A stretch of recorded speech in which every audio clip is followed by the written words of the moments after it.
Well. There he is, back with another episode of Wax's podcast. I'm gonna warn you guys today. I don't really have the ability to show my excitement via my vocal cords, via my voice. I'm getting over a sickness. I had a little bit of a flu-like symptoms. I'll just tell you what happened. Last week, I developed a sickness that consisted mostly of a fever, the old cold sweats and hot flashes and waking up in the middle of the night sweating your fucking balls off. And, of course, you can't go back to sleep because how could you go back to sleep in a puddle? So you develop methods of doing things like wrapping yourself in a towel and jumping back into that puddle. That might sound gross, but I'm sure some of you guys that have been sick. And I think that actually, according to some people I've talked to, the flu has been going around, at least in the Southern California area. And I'll be the first to admit, I have a lot of friends that are always like, I don't get sick, man. I don't get sick. And maybe they're right, Maybe they have stronger immune systems than I. But I'll be the first to admit I'm not like that. I get sick a lot. I haven't been sick in a long time, but every time I go on tour, maybe it's because I don't take care of myself well. Maybe it's because my genetics didn't give me a strong immune system. I don't know what it is. But when my body gets close to a virus, it just gets fearful and fucking just falls back into whatever the virus wants it to do. Becomes a slave to the virus. And for the last week or so, I've been sick. The interesting thing about this particular flu that I've had is if you give it in the morning, God, I've woken up in the morning just like feeling completely dehydrated. It's been really bad for my voice and my throat. Those are the main symptoms I have. I haven't had any headaches. Haven't had too much nausea. It's been mostly my throat, dehydration, fever, and then like that cold sweat feeling. Like it's been mostly what it's been. But interestingly enough, with this sickness, if you take 2 Aleve and a thing of Dayquil in the morning, by the time the early afternoon rolls around, you'll think that you're good to go. You'll be feeling pretty good. And then once it wears off, you realize that it's just an illusion. It's like the government, man, or whatever. But so that happened last week. And last week I, probably starting on Wednesday. And I was a little worried because this past weekend I went to New York City. And part of that trip was, I don't know if you guys heard of a thing called Team Backpack, but Team Backpack is an awesome, shout out to them if anybody from them is listening right now. It's a great platform on the internet for people that like, quote unquote, lyrical rap. People that are still into that kind of rap music where people do like just multi-syllable punchline based type of rapping, which a lot of people like me for or whatever. So it's a great platform for me and a great platform, probably the biggest platform on the internet for that kind of hip hop fan right now. And they had me come out to New York City and do one of their events, and I did a cypher video for them. And I was a little worried, but like I said, I took enough Dayquil and Aleve to be fine for a little while.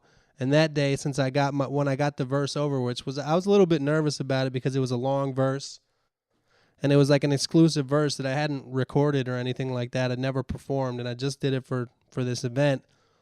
And there's hundreds of people in the audience, and they're filming it, and they only give you one take. It's not like other videos where it's like if you fuck up, you get another one. If you fuck up, that just lives in it. It just lives, and that's what you did. And I'm not saying that I didn't fuck up at all, but I think all in all, I'm really happy with how it went. I have to see the tape to see exactly how good it went. But sometime in July, it'll be dropping on their YouTube channel and Facebook channel and all that. And if you pay attention to me online, I'm sure that I'll post a link to it. So shout out to them. That was fun. But, once it was over and I'm thinking I'm all good to go, me, it's a party in there. So I started drinking beer, smoking, and I wake up the next morning. Actually, not feeling that bad, but my point is, the sickness just won't fully go away. It's already the following Wednesday. I guess a week is pretty normal for the flu because today it's finally starting to just veer off. I haven't taken any drugs today at all.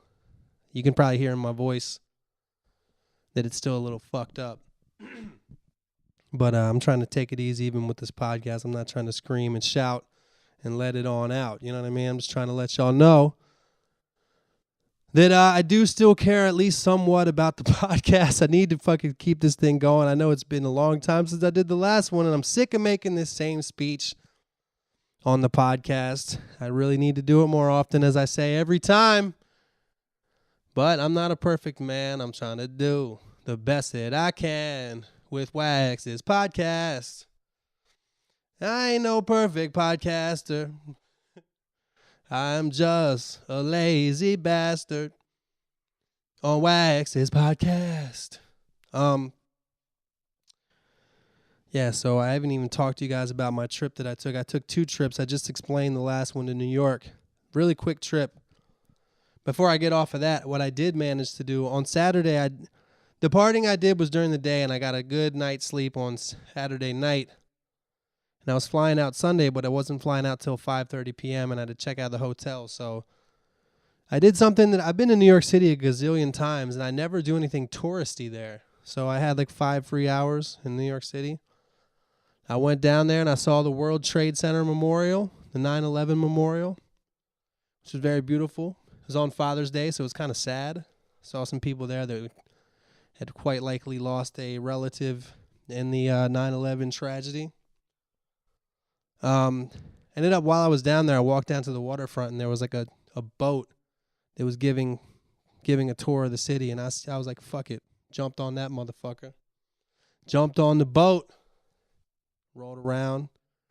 Had some like George Carlin wannabe tour guide, talking shit about the town. Not talking bad shit, but making quips and remarks. Little witty comments about the Statue of Liberty. The Brooklyn Bridge, things of that nature. Had myself a good slice of pizza, and then I hightailed it out of there, and now I'm back in L.A. But a week before that, I spent a week of my time in Israel. Israel. Oh, Israel. But as I discussed on previous podcasts, I was going to Israel. I stayed in Tel Aviv for a week. Stayed there with my homie Ben Nathan, who is my roommate and good friend Davey Nathan's little brother. And what a place he lives in. He lives in Old Jaffa, the most historic and old part of Tel Aviv, right on the water, right by the waterfront and the little boardwalk and marina or whatever. He lives in an amazing place that I got to stay in. Panoramic views of the Mediterranean Sea. It was so relaxing. We spent a lot of the time just chilling, looking at the water, kicking it, playing guitar.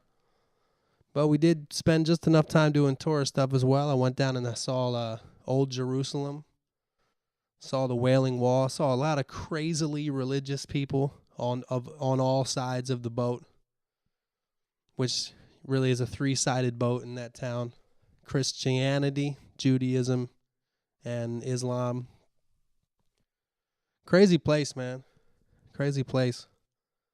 The center of all those religions. The holy land for all of those religions. If you ask me, they should just, find a new place.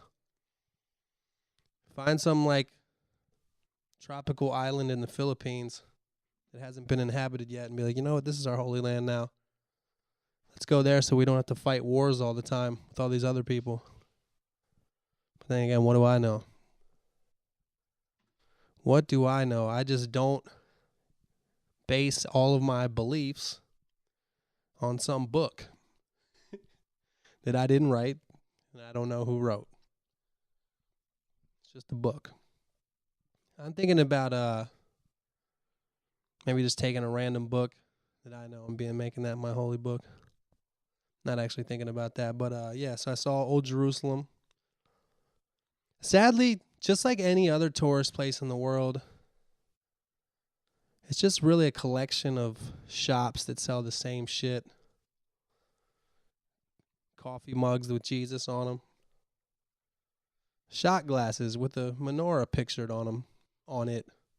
Menorah with 9 shot glasses. / candles. My favorite gift that they had, my favorite gift that they were selling in every gift shop in Old Jerusalem was you could buy your own crown of thorns. It's true. Just like Jesus wore. Fucking crown of thorns. I don't understand on what occasion you would wear that. I don't know. Like, I grew up Catholic. I don't remember there being any holiday where you dress up as Jesus. I don't know. But yeah, that was interesting. We saw the Wailing Wall, which is the big wall, the western wall of Jerusalem, where people go and they have their prayers on a piece of paper. And they go and stick their prayers in between the cracks. I guess at the end of the day, somebody collects all the prayers and puts them somewhere. But God is supposed to answer those. And it may, just think, I wasn't thinking about it then, but just thought about it now. Like if you're just a kid saying your prayers before bedtime in Montana, is your prayer not as likely to be answered as a guy at the Western Wall who wrote down a prayer and put it in the crack? Is it like that? Are you like on the VIP list? Like if you like the guy that shows up at the restaurant, and since he knows the owner, he gets seated first, regardless of if he has reservations or not. The Wailing Wall prayers are like reservation prayers. The just regular people praying at their house, I guess that's like just showed up and said, "How long is the wait?" Prayers. I guess that's how God works. I say that sarcastically because I don't know how God works. Neither do any of those fucking people. People were looking at me like I was crazy. I was wearing shorts, and I wasn't allowed to go in some of the places because I was wearing shorts because my legs weren't covered. I don't know about you, but I thought most pictures of Jesus I saw, his legs weren't covered. You could see his fucking chest and abs and arm. You can see his whole fucking body usually. I can't see him because I'm not covered. I can't see. It was the place where he was supposedly buried and rose out of. I can't remember what it was called. Couldn't get in there because my legs weren't covered. And that's fine, but the way that people talk to you and the way that people look at you, the religious people, is extremely mean and condescending. And I get it. I'm just some American tourist. I get it. I have that shit written all over me. As soon as I walked in, everybody was speaking to me in English and like, "Hey, dude. Hey, dude, how's it going, buddy?" Like they could smell the apple pie on my breath. But yeah, I don't know. The religious shit over there is nuts. Whole different culture, man. When you drive down the highway, every 20 miles or so, there's a checkpoint. And the checkpoint is a racial profiling checkpoint. If you're Jewish, they let you roll by. If you're Arab, you stop and you get searched, and that's just the way it works there. Things are different there, and I know that sounds fucked up to us as Americans, but it's not the same. The racial shit is not the same there as it is here.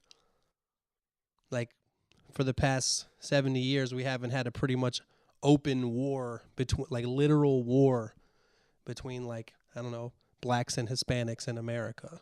There might be like, ew, you got cooties type of racism here. But there it's like they openly want to kill each other. So it's just strange seeing that cultural difference over there. And it's weird. It felt really safe in Tel Aviv.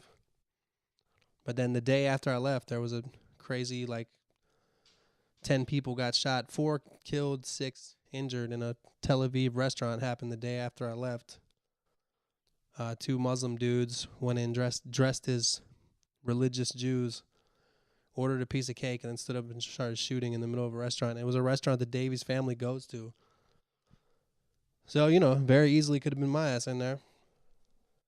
You never know. But what else happened in Israel? Did I write anything down? It's been so long since I went, it feels like. Been so long on the podcast, What else did I do? Oh, we went to the Dead Sea. We went and swam in the Dead Sea. For those of you guys unfamiliar with the Dead Sea, Dead Sea is a holy water mass that separates Israel from Jordan.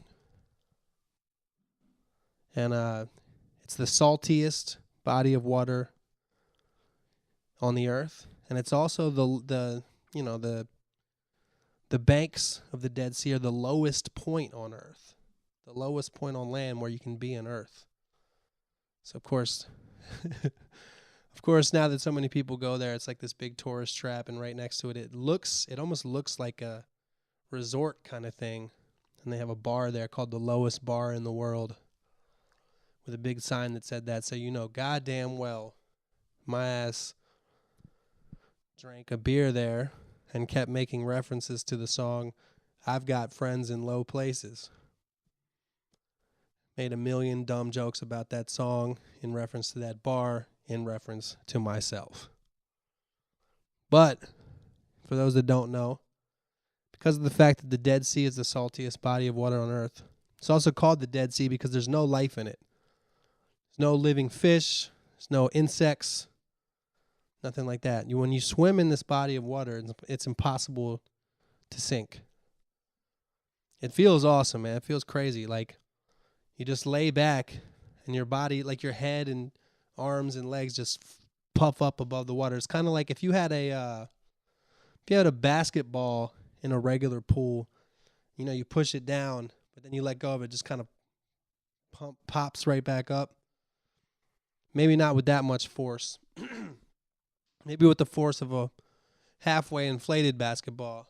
But that's a human body in the Dead Sea. That's how it works. And it was fun, man. It's really interesting too because there's so much salt that if you have any kind of almost open cut, it like turns it red and you can really feel it. Like I had and you're not. They tell you like don't even put your head under the water. Don't get your eyes in this thing. And I had just shaved my face, so like parts of my neck got really red. I had a cut on my arm, so it got real red. And your whole body, because of the salt, your whole body kind of feels like there's tiny insects kind of biting on your skin. And it's supposed to be really good for your skin. It's supposed to be real, it's supposed to have a healing power. And you go to the bottom of it and you grab the mud, and you're supposed to rub the mud all over yourself. And people do. I did. We're there. It's mostly a bunch of tourist groups that came in buses. So while we're there, there was like a group of Japanese old ladies swimming next to us, rubbing the mud all over themselves. There was like a Dutch group. There was like an American Christian group. And then there was me and Davey and Davey's cousins. Davey had 2 cousins there from America. Good thing they were there. Because they didn't speak Hebrew, and I didn't speak Hebrew either. So at least I had some people with me that were as confused as me. You know what I mean? Because I went there for a wedding. Davey's other brother, Arnan, got married. Congratulations to him. So, when I went to the wedding or when I went to any of the family events that I went to, you always feel bad when people have to switch from their native language to English because they want to make sure that you can understand what the conversation is. I've been in this situation many times because my brother's wife is Puerto Rican, and I've been to Puerto Rico a bunch of times to do family stuff with them, and that's how it always is with me. So at least I had other people there that they were doing that for. And for Davey's cousins, like, they've been coming to Israel for years. I mean, since they were born, because their family's in Israel. but they don't speak Hebrew. And every time they come to Israel, it's the same thing. Like, they're just there, and they have no idea what the fuck anybody's talking about. So we swam in the Dead Sea. What else did I do over there? Oh yeah, tell one more story. Going from Tel Aviv to the Dead Sea is like a drive through the fucking desert. Like driving from LA to Las Vegas, but way hotter and weirder because you're in a strange land where you're unfamiliar with. You're in the Middle East. And there's all these like little Arab villages that are poor and interesting. And then there's the occasional rest stop. And we stopped at a rest stop to get something to eat. And I saw a camel in the parking lot just chilling in a space. I was like, oh, snap. People just take camels like cars here. So I went up to the camel to take a picture of it. And this little Arab dude came up to me, a little kid, like 12-year-old kid. And he was like 20 shekels. Shekels is their unit of money. And what he was saying was 20 shekels to ride the camel. It wasn't somebody's camel that they took there. It was a guy that they sell camel rides. And at first I was like, no, I'm good, man. Because whenever somebody tries to sell me something, that's my first instinct is, no, I'm good. So we sat there. We ate some food. It was 100 million degrees outside. 100 million degrees outside. Literally, like the best way that we were describing it, the heat in the summertime in the desert in the Middle East. Like, if you're just standing there, it just feels like there's a fire next to you. That's the kind of heat it is. It just feels like you're next to a fire. And so the whole time we're eating, I'm over there looking at the camel. I'm like, as the more and more time goes along, I'm like, I can't not ride that camel, man. I can't sit here and watch the fact that I have an opportunity to ride a camel through a fucking gas station parking lot in the middle of the desert. I can't sit here and because I know that I'll always know that I had the opportunity and didn't take it. So we're walking to the car, and I'm like about to be like, fuck it, I'm not gonna ride this camel. And then I'm like, hold up, y'all. Look at Davey and his cousin. I'm like, I gotta ride this camel. Can y'all wait for a second? I gotta ride this camel. And of course they're not gonna be like, no, man, because they're entertained by the fact that I'm gonna ride it, and they're probably hoping I'm gonna fall off the camel, so they're good to go. So I give the dude 20 shekels, which equals $5. Pretty cheap. And I get on the camel and I ride that motherfucker around the parking lot.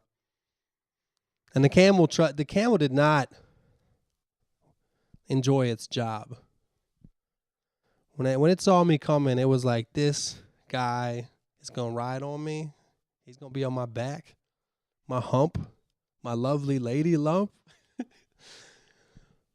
And I was like, yeah, dog. I'm from the West, and I think I'm the best. I'm just here to get on your rear. I don't know. I don't mean to say these stupid shits. But, gave him the sheks and hopped right on. And the hardest part about me riding that camel, the weirdest thing is just, the camel, when you get on the camel, you put your foot in like a little thing, like just like getting on a horse, I guess. I've never gotten on a horse. But you get on his hump, and he's laying like his stomach is touching the ground. But camels are tall. They have tall ass legs, and the hump makes them even taller than that. And when they get up, they kind of waddle around from side to side. So the hardest part about riding a camel is when he gets up before you even really start riding. So it wasn't that fucking difficult. I'm overstating it, but it's not like they had a bunch of safety measures in place here in the middle of the Middle Eastern desert. But it was fun. Rode around the parking lot, got off the camel. Then we went to the Dead Sea, swam around, then went back. The wedding was awesome. Congrats to Arnan. Really cool girl he married. Neely, congratulations to her, both of you. I didn't understand what the fuck they were talking about at the wedding because it was in Hebrew. That said, I've been to a lot of weddings. I know the gist of what they're trying to get at. I will say an interesting thing about an Israeli wedding, which was, much different than an American wedding. The wedding started at, I think it was 2, but the ceremony wasn't until 6. And, between 2 and 6, it's just kind of like you get there, you kind of talk to people, you kind of eat, you kind of do whatever. And, people don't get there till later, and it's real relaxed. They had all these tables set up, and they had you sat at a certain table, but I don't think anybody even ended up sitting at the tables. You just kind of get a little plate and eat freely, and then 4 or 5 hours later they do the ceremony, then they dance. But it was real laid back. And at an American wedding, usually everything is very spot on. And if not, the bride and shit would probably go crazy, flip out, whatever. But I had a good old time. Good old fucking time. And, on the way back. I flew from Tel Aviv. By the way, the airport security in Israel is no fucking joke. Whatever bag you got, anything you got, they search the shit out of everything. They question you. They don't trust you. They're not laughing. There's no bullshit. Everything about that place, it's all about security. They had little things that they're rubbing stuff in my bags that I didn't even know what I did. Security instruments that I had never seen. They're ahead when it comes to security. And if you look at Israel on the map, it makes a lot of sense. What people don't understand, if you've traveled a lot, you'll notice that you meet a lot of Israelis who are traveling types of people. I actually watched the documentary about the advent of tourist groups that tour through the Amazon jungle. And it all started based on the interest of Israeli people wanting to do this. To the point where the guides, cats that were from Bolivia and Ecuador and Brazil and shit like that. I can't remember exactly which South American countries they were from, but they'd learn Hebrew because all the groups were Israelis. And the reason that Israelis travel so much is because Israel is essentially an island. On one side of it is the Mediterranean Sea, and on all other sides of it are places you cannot fucking go. Literally, we saw some of the borders. The borders with some of the Muslim countries there. I mean, there's big signs no Israelis. They don't even want you to be near the border unless you're just part of the border security service protecting blah, blah, blah. It's a fucking island. And it's very small. It's the size of New Jersey. So, of course, people want to travel. Because, as Americans, if you grew up in New Jersey, at the very least you've been to New York. You've probably been to Philly or something. They don't even have the luxury of making those kind of trips. But yeah, on the way back, my flew from Tel Aviv to Paris and from Paris to Los Angeles. And you know what? The unthinkable happened. The flight from Paris to Los Angeles was completely full, except for 2 seats. There were 2 empty seats on that plane. And those 2 empty seats were one's right next to me in my 3-person row. I had my own fucking 3-person row from Paris to Los Angeles. It was amazing. Laid back, relaxed, casual. Casual as can be. Little old me flying over the sea. Yeah, so that's about all I have to say about my trip to Israel. I could talk a lot more about that. We spent a lot of time, like I said, just relaxing. And right now I'm sounding relaxing probably because I got this sickness, just trying to let it pass. Shouldn't even be doing a podcast. But you know what? I haven't done one in so long. What kind of podcaster am I? Podcasting is all about consistency. Ask anybody that has a successful podcast and they'll tell you. It's all about consistency. When people want to listen, they want to listen. You say you're going to do it every Wednesday, they're ready to listen on Wednesday. You don't do it for a few Wednesdays, they're like, you know what? You're the Boy Who Cried podcast. You're the Boy Who Cried Wednesday. Don't do a podcast once, shame on me. Don't do a podcast twice, shame on you. Don't do a podcast thrice, shame on the whole world, because I'm never fucking listening again. But but yeah, anyway, what else is going on? I spent the last 2 days since I've been back from New York. I've just been trying to get rid of this goddamn sickness. I didn't do any fucking work. I didn't do any musical work Monday and Tuesday. I sat around, slept around mostly. Not slept around with various different women. I mean, slept around the clock in my room. Started watching the OJ Made in America documentary series, which is fucking awesome. So well done. What else did I do? I listened to some music. Watched some other shit too. I can't remember what, but I was so in and out of sleep that I can't remember anything. But sometimes you got to buckle down, folks. Sometimes you got to buckle down. If you don't have your health, as my mom always says, without your health, you have nothing. And I try to at least partially follow that, you know. Maybe fully I'll follow that one day. But yeah, you can't play with the sickness.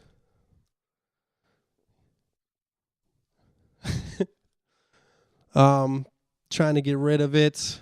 And then I'm going to continue, probably starting today, actually. Starting today, I'm actually going to get back to work on my mixtape/album project, which is getting close to done, y'all. It shouldn't really take me more than a couple weeks to at least have it ready to be mixed. And if I can start having someone help me with the mixing soon, with all the stuff I do have done, hopefully I can get this out. I'm working out what I have been doing the last couple of days. I've done some work with the merch that I'm gonna have with this. I got some real cool, got a real cool idea for when I drop this project, man. Real cool merch idea. So stay tuned for that. Hopefully within the next week or two, I'll be announcing that shit. And the Cookout Chronicles. That's gonna be the name of the project. Just trying to finish out the last couple joints. It's going to be mostly chill stuff, mellow stuff, laid back stuff that you can play as you kick it in your backyard and grill various meats and vegetables. If you're a vegetarian, don't tell me that you can't still grill. I'm not a vegetarian, but some of my favorite things to grill are vegetables. Simple shit, man. Olive oil, salt and pep. Cut them up.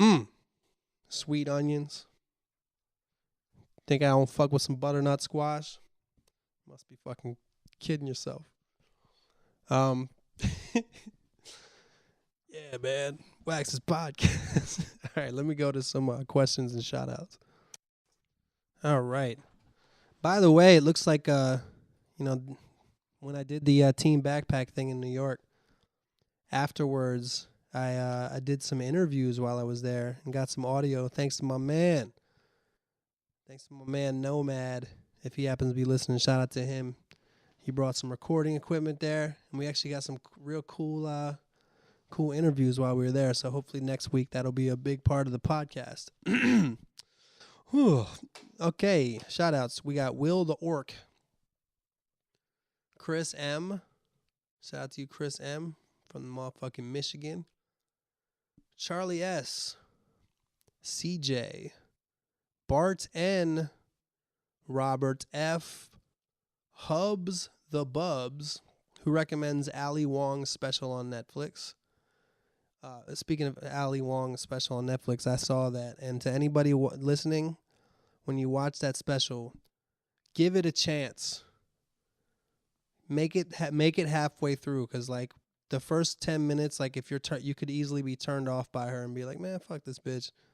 But if you make it all the way through, you'll realize who she is and what she's doing, and you'll be like, yo, this girl's funny as hell. So I would share in that recommendation. We got Daniel R., a.k.a. Haiku, whose SoundCloud is Haiku All Day. That's Haiku-all-day. which is, soundcloud.com/haiku-all-day. Got Matt from the UK who recommends the Moose outfit. I thought it was the Mouse outfit. I could have fucked that up.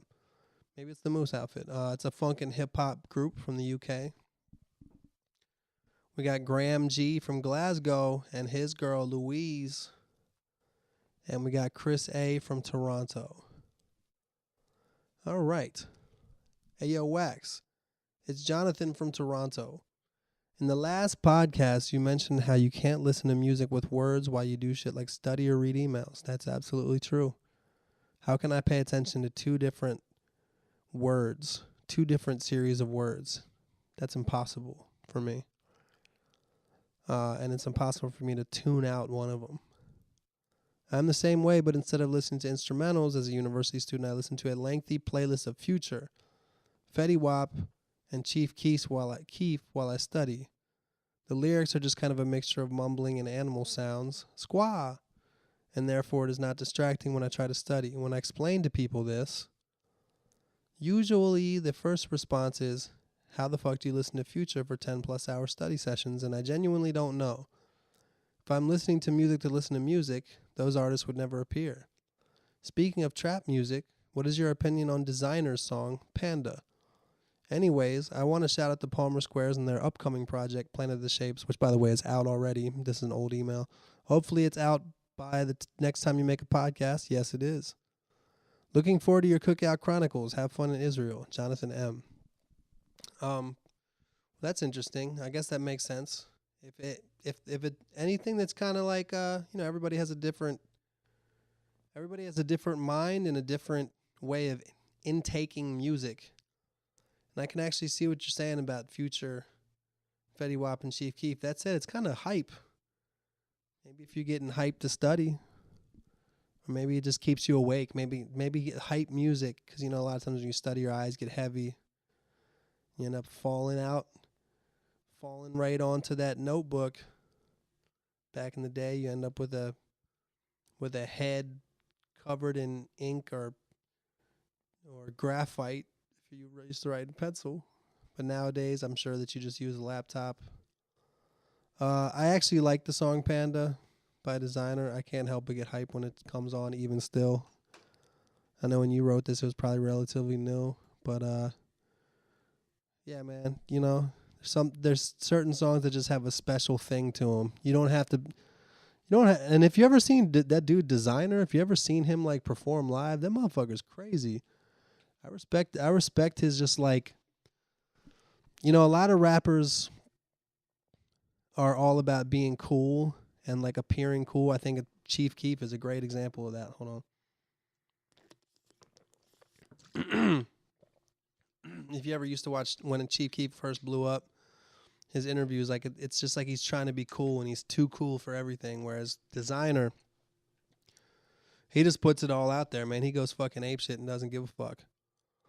There's just something about that song, man.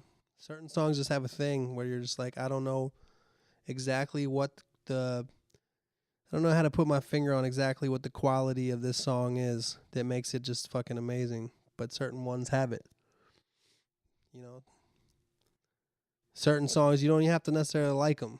This one I do, but like Soulja Boy had songs like that. You know what I mean? Like, why the fuck is this so amazing? What else did you say? Oh, yeah, the Palmer Squares project did come out, and I listened to it, and it was great. I recommend that, too. The Planet of the Shapes. Palmer Squares are definitely advancing. They're definitely advancing and getting better and better. Shout out to them. All right, this next one is from Sherbert. Surebert. I wrote you a few months back, but didn't hear anything on the last two podcasts. Just wanted to hit you back. Anyways, besides my question from last time, I have another. If you wanted to answer one or both. On this upcoming release, The Cookout Chronicles, is there anything you approach differently or changed from your usual formula of music creation? Basically, did you do anything differently when making this release than you might normally do? Thanks again, Mike. Always enjoy your podcast and your music. Again, here's the links for my info as well as the album I made. Hope all is well. God, my voice is starting to feel the effect of talking this much. I didn't really think about the fact that a podcast is just talking. I got bras in Atlanta, credit cards in the scandal. Hey, just talking about that song gets it in my head. Did I change my usual formula for music creation? Yeah, maybe a little bit. Just didn't put less thought into stuff and just made what I wanted to make. I mean, I guess I've always do that, but did a lot. It's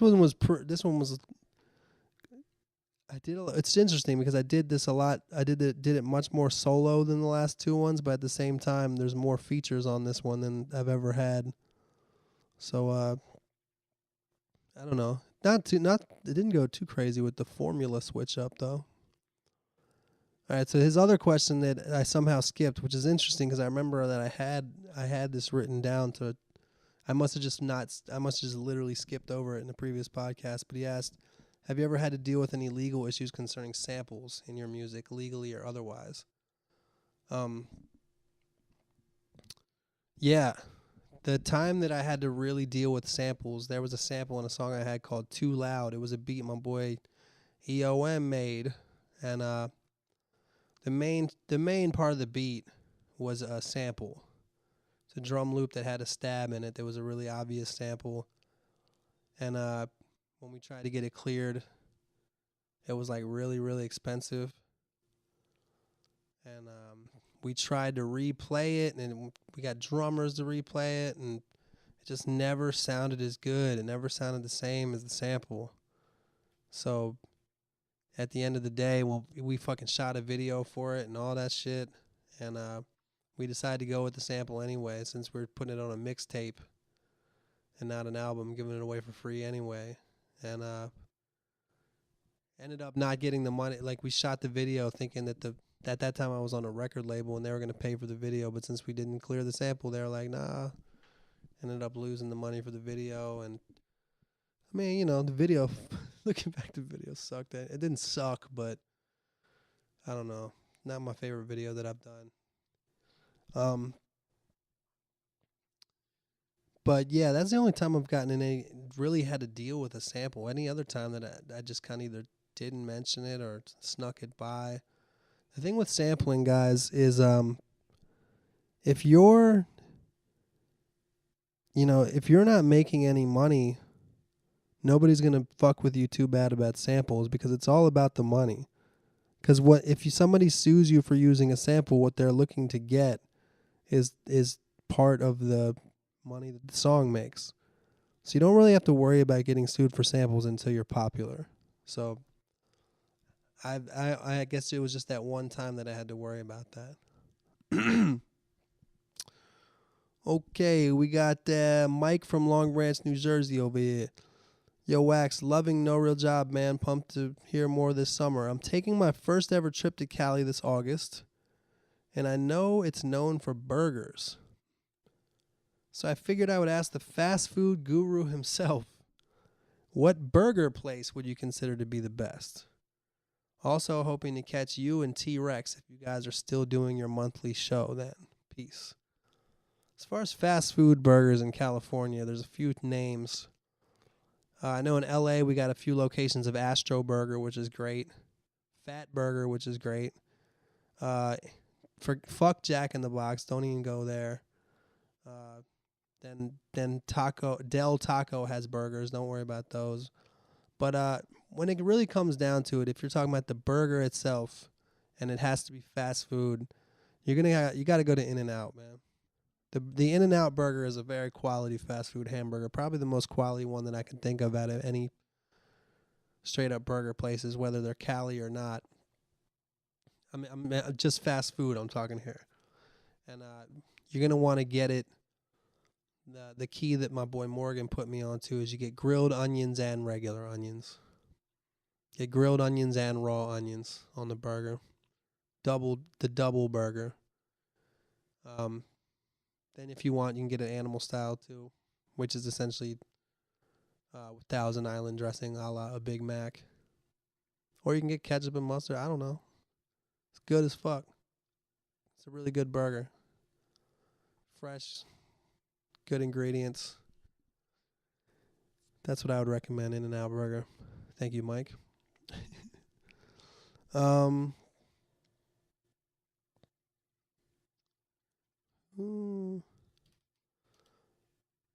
Okay, this is Ryan M., the songwriter. Ryan M. All right, this is going to be long, but it's worth it.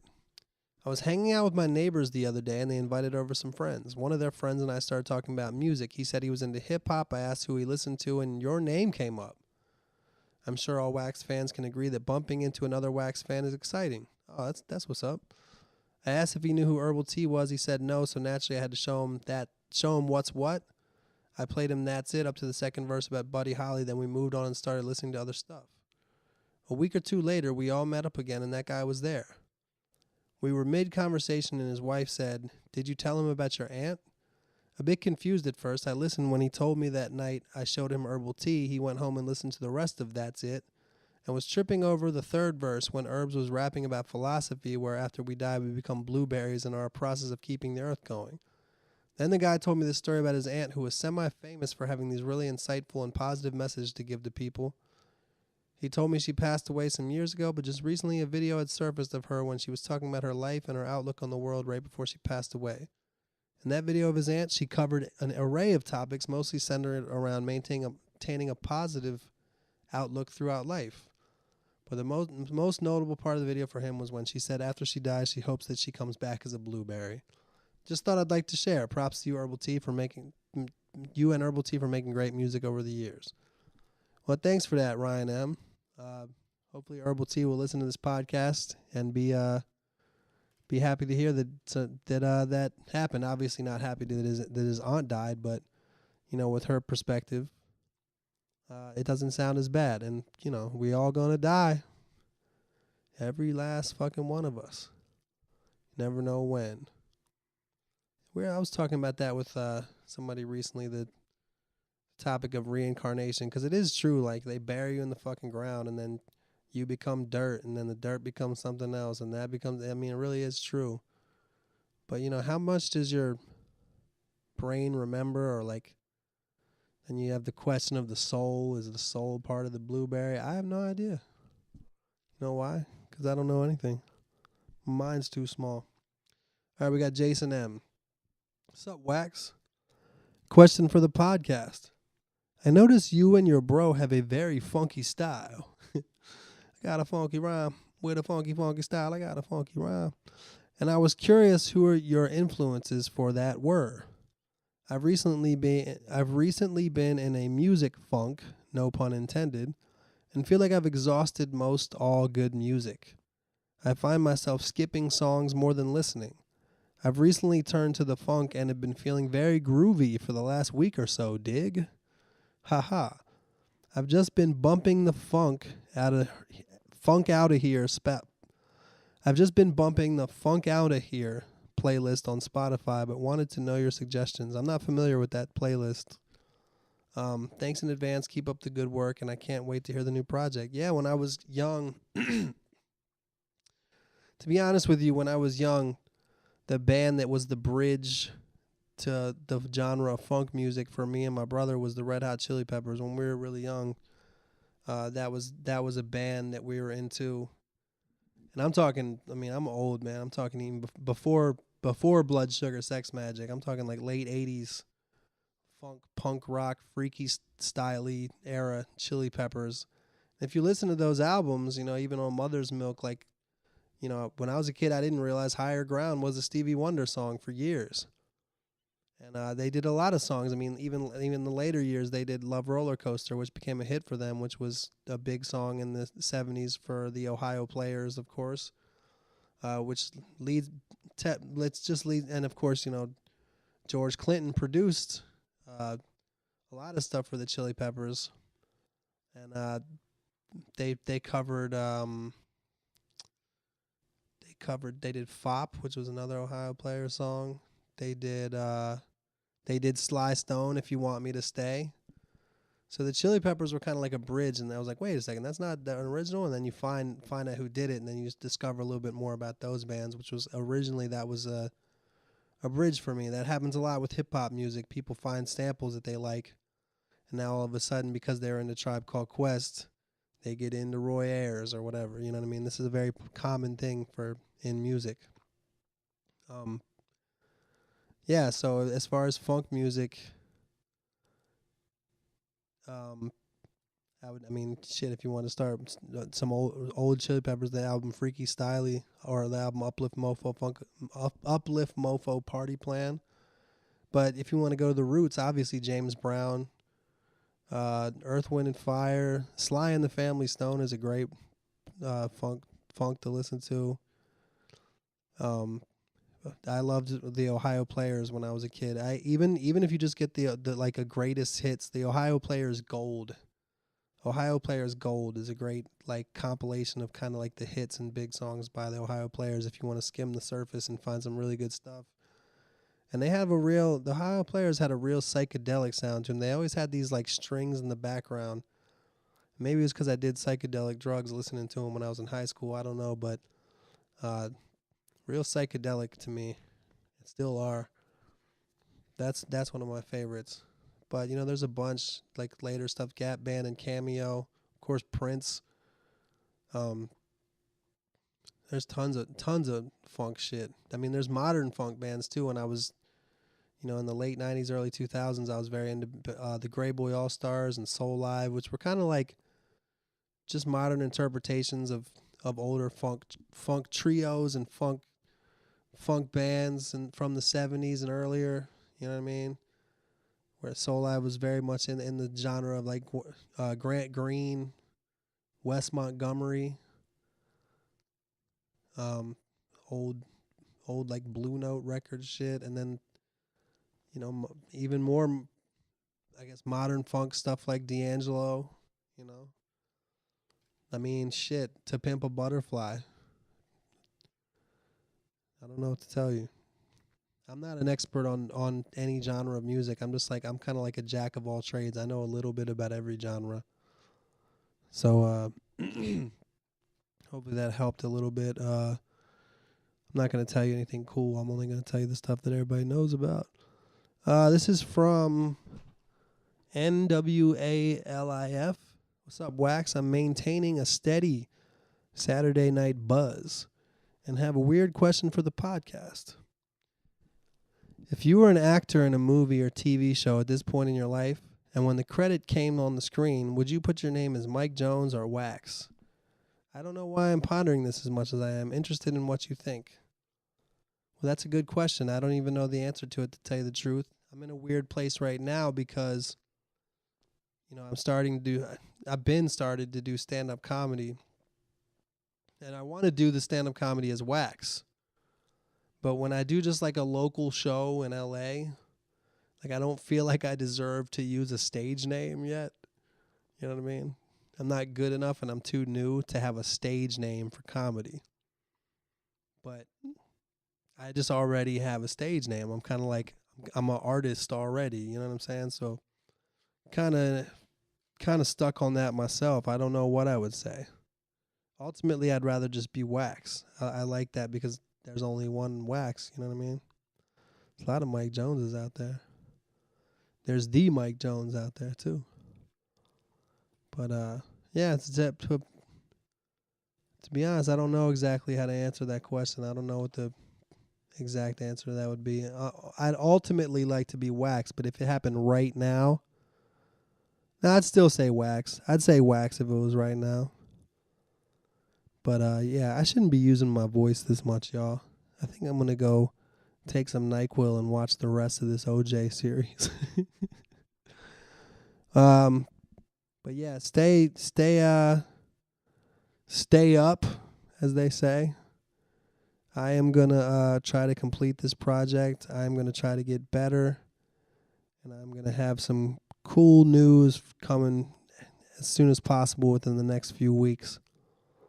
So stay focused on your life, in your life, and on your goals. And and be safe out there.